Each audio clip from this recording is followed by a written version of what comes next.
Halo, selamat pagi anak-anak. Hari ini kita akan belajar muatan IPA masih dengan KD yang sama, yaitu KD 3.3 dan KD 4.3 tentang adaptasi makhluk hidup, khususnya pada hewan. Tujuan pembelajaran kita hari ini yang pertama adalah kalian mampu mengidentifikasi cara hewan menyesuaikan diri dengan lingkungannya.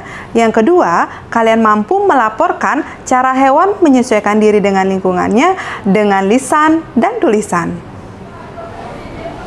Minggu lalu kita sudah belajar mengenai adaptasi tumbuhan. Ada yang masih ingat apa itu adaptasi? Ya, benar. Adaptasi adalah cara penyesuaian diri makhluk hidup terhadap lingkungannya, baik itu hewan, tumbuhan, maupun juga manusia. Nah, khusus hari ini kita akan membahas adaptasi hewan. Nah, adaptasi hewan itu dibagi jadi beberapa bagian. Yang pertama, mengenai adaptasi morfologi tentang bentuk tubuh hewan tersebut. Yang kedua adalah adaptasi fisiologi mengenai fungsi tubuh dari hewan tersebut.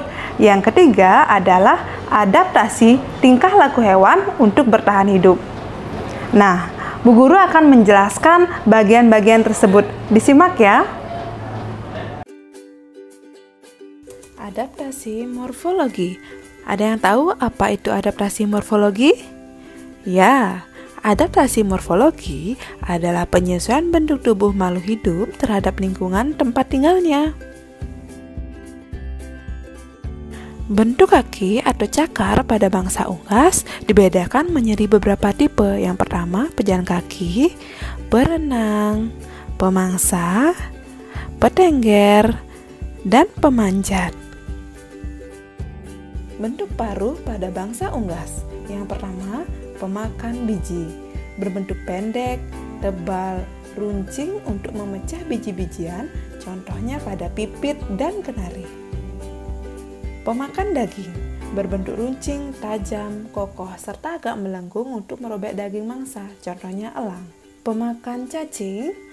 Berbentuk lebar dan pipih, contohnya adalah bebek dan angsa. Pemakan serangga berbentuk runcing dan agak panjang yang digunakan untuk mematuk serangga, contohnya pelatuk.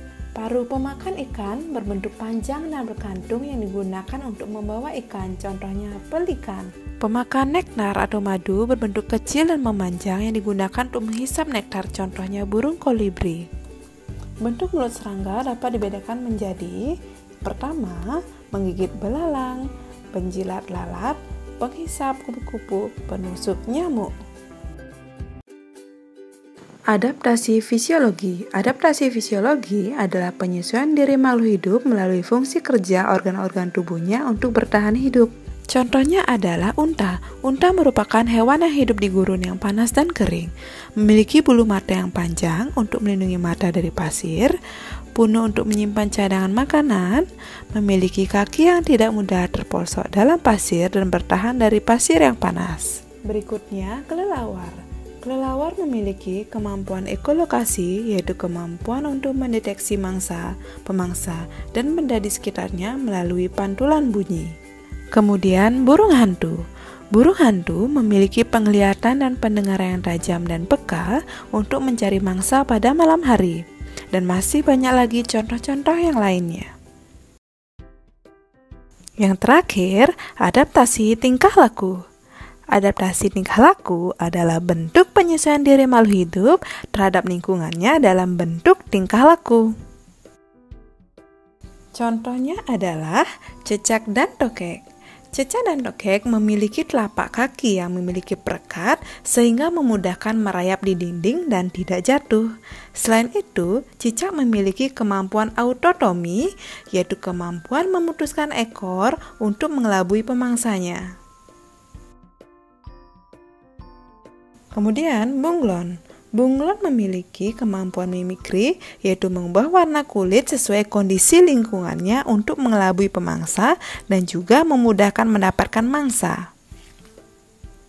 Terenggiling menggulungkan diri sehingga pemangsa akan kesulitan memangsanya karena kulitnya yang keras. Kemudian, walang sangit. Walang sangit melindungi diri dengan mengeluarkan bau yang sangat menyengat. Cumi-cumi. Cumi-cumi mengeluarkan cairan berwarna hitam seperti tinta untuk melindungi dirinya. Yang terakhir, kalajengking. Kalajengking melindungi dirinya dengan mengeluarkan racun yang terletak di bagian ekornya. Nah, itu tadi mengenai adaptasi hewan. Demikianlah pembelajaran pada hari ini mengenai adaptasi hewan. Semoga kalian memahami pembelajaran hari ini. Selamat belajar anak-anak Bu Guru, tetap jaga kesehatan dan sampai jumpa di pertemuan berikutnya. Dadah!